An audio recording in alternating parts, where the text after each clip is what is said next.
अस्सलाम वालेकुम व्यूअर्स। आज हम अपनी एक अदद नई रेसिपी के साथ फिर से आपकी खिदमत में हाज़िर हुए हैं और मैं इस रेसिपी को सैलड का ही नाम दूंगी क्योंकि ये सैलड है। आप इसको चाट फॉर्म में भी कह सकते हैं, लेकिन बेसिकली ये सैलड है। सालन और चावल दोनों के साथ आप इसको यूज़ कर सकते हैं। इसमें जो हमें इंग्रेडिएंट्स चाहिए वो मेरे सामने सबके सब रखे हैं, मैं आपको बता देती हूँ। इसका मेन इंग्रेडिएंट जो मैंने अभी लिया है वो है काले चने, क्योंकि ये इस वक्त मेरे पास इजीली अवेलेबल थे, मैं इसलिए इसको यूज़ कर रही हूँ। इसके अलावा आप इसमें white beans, red beans, white चने, काले चने, ये सब चारों चीज़ों में से आप कुछ भी इसमें ऐड कर सकते हैं। इसके अलावा कॉर्न मैंने यहाँ पे नहीं लिया क्योंकि मेरे पास अवेलेबल नहीं है, आप इसमें कॉर्न भी ऐड कर सकते हैं। बाकी के जो इंग्रेडिएंट्स हैं वो मैं आपको बता रही हूँ। ये सब वेजिटेबल्स हैं। ग्रीन चिली ये मैंने एक लिया, मीडियम साइज़, बारीक कट कर लिया। हरा धनिया ये आप अपने हिसाब से मुनासिब मकदार में ले लें। ये है बंद गोभी और थोड़ा सा प्याज, और ये है खाली बारीक प्याज कटा हुआ, एक बिल्कुल मीडियम साइज़ है।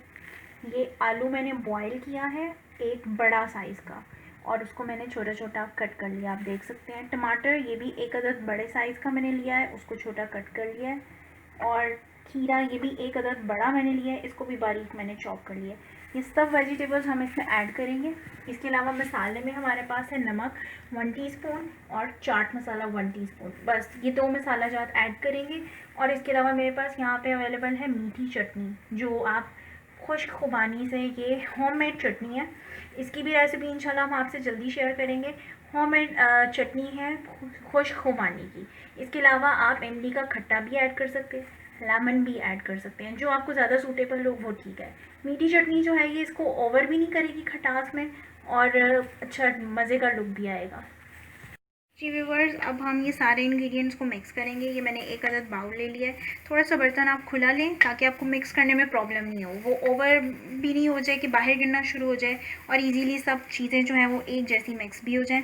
अब इसमें सबसे पहले मैं ये काले चने जो मैंने बॉयल किए थे, आप इसको एक ग्लास या एक प्याली इसको आप कंसिडर कर सकते हैं कि ये उतने चने, इसको मैंने बॉयल कर लिया है। आपकी मर्ज़ी है, आप इसको थोड़ा हार्ड भी रख सकते हैं, लेकिन अगर थोड़े से ये सॉफ्ट हों तो ये ज़्यादा अच्छे लगेंगे, और ये इस वक्त सॉफ्ट है। अगर मैं आपको एक चना, ये मैंने इसको हाथ से मैश किया और ये देखें ये बिल्कुल ऐसे आराम से बिल्कुल मैश हो गया।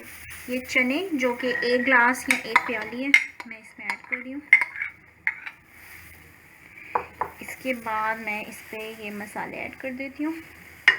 ये नमक 1 टीस्पून,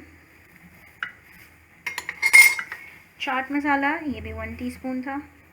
दोनों चीज़ों की मकदार कम या ज़्यादा आप अपने हिसाब से, अपने टेस्ट के हिसाब से कर सकते हैं। अब ये मैं लूँगी, अब ये मेरे पास है तमाम वेजिटेबल्स, ये सब की सब मैं इसमें ऐड कर रही हूँ। Boiled potatoes, chopped onion, tomatoes, cabbage and onion mix जो हमने काटा हुआ था, इसके अलावा धनिया, हरी मिर्चें, खीरा, ये तमाम इंग्रेडिएंट्स आपने इसमें ऐड करने हैं। बहुत अच्छा सा बड़ा हेवी सा सैलड है ये। आप इसको खाली भी खाना, आप इसको एज ए चाट भी खा सकते हैं, और आप इसको एज ए सैलड भी खा सकते हैं। आप कोई भी पुलाव बनाते हैं, मटर पुलाव हो जाता है, आलू पुलाव हो जाता है, चने का पुलाव हो जाता है, बिल्कुल आम खाना है, उसके साथ आप इसको और रायते को सर्व करें। आपको किसी सालन की, किसी ग्रेवी की ज़रूरत ही नहीं है जी। तो ये हमारे तमाम इंग्रेडिएंट्स इसके अंदर ऐड हो गए।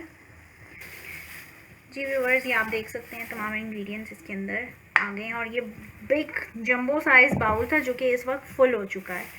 अब मैं इसमें ऐड करूँगी खुश्क खुबानी की होममेड चटनी। जी व्यूअर्स, तो ये मैंने मीठी चटनी भी इसमें ऐड कर दी है। इसके अल्टरनेटिव में भी मैंने आपको 3 से 4 ऑप्शंस दे दिए हैं। आप इसमें कोई भी चटनी ऐड कर सकते हैं। आप दही के अंदर पुदीने की चटनी ऐड करके कर सकते हैं। पहले मेरा माइंड था कि मैं इसमें पुदीने की चटनी ऐड करूं, फिर मेरे पास ये अवेलेबल थी तो इससे ज़्यादा अच्छा मुझे लगा कि मज़े का टेस्ट बनेगा। फिर आप एक इमली का खट्टा बना के वो भी ऐड कर सकते हैं, लेमन भी ऊपर खाली डाल सकते हैं, और दही, सादा दही भी ऐड कर सकते हैं आप। अब इसको हम मिक्स कर लेंगे। सब के सब इंग्रेडिएंट्स इसके अंदर हैं, मसाला जात भी, चटनी भी, तमाम वेजिटेबल्स, और जो चने मैंने काले चने लिए थे, इन सबको आपने अच्छे से मिक्स कर लेना है।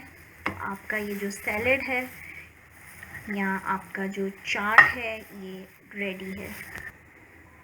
जी व्यूअर्स, तो ये देखें, ये आपका सैलेड जो है आपके सामने रेडी है। ये बहुत एनर्जेटिक, बहुत हेल्दी है। इसमें आप देखें चने का जो इंग्रेडिएंट है ये वैसे ही बहुत एनर्जेटिक है। फिर आप इसमें देखें तमाम वेजिटेबल्स है, ये बहुत अच्छा है। आजकल मेरे ख्याल में अगर आप चिकन, बीफ, मटन को थोड़ा सा साइड पे करके वेजिटेबल्स पे फोकस करें तो जो करंट सिचुएशन है उसके हिसाब से ये आपके लिए ज़्यादा हेल्दी फूड है। इसके अलावा जो लोग डाइटिंग स्टार्ट करते हैं उनको सिर्फ सैलेड खाने के लिए कहा जाता है, ड्राई सैलेड खा नहीं सकते, तो आप इससे स्टार्ट ले सकते हैं। इस तरह का सैलेड करें, फिर आहिस्ता आहिस्ता इसमें से पोटैटोज़ और चटनी जो मीठी चीज़ें या आपको फैटी कर सकती हैं, आप उन इंग्रेडिएंट्स को आहिस्ता आहिस्ता स्किप कर दें। ये डाइटिंग करने वालों के लिए भी बहुत हेल्दी, बहुत एनर्जेटिक होगा। इसके अलावा आप इसको ट्राई ज़रूर करें और हमें बताएं कि आपको कैसी रेसिपी लगी है। आज क्योंकि शब बारात है, मैं आप सबको शब बारात मुबारक कहना भूल गई, तो आप सबको हम सब की तरफ से शब बारात बहुत ज़्यादा मुबारक हो। अल्लाह ताला इस बाबरकत दिन के सदक़े हम सबको कोरोना वायरस से जल्द निजात दिलाए और जो रमज़ान का महीना आने वाला है वो हम सब के लिए बाबरकत साबित हो। रमज़ान की भी रेसिपीज़ हम इंशाल्लाह आपके साथ वक्तन फ़वक्तन शेयर करते रहेंगे। इसको आप ज़रूर ट्राई करके कमेंट बॉक्स में हमें बताइएगा आपको ये कैसी लगी है। इसके अलावा आप लोगों से लास्ट एक छोटी सी रिक्वेस्ट है, हमारे चैनल को सब्सक्राइब कीजिए, बेल आइकन के बटन को प्रेस कीजिए, इस वीडियो को शेयर और लाइक कीजिए। Thank you so much. अपनी दुआओं में बहुत ज़्यादा याद रखिएगा और अपना ढेर सारा ख्याल रखिएगा। अल्लाह हाफ़िज़।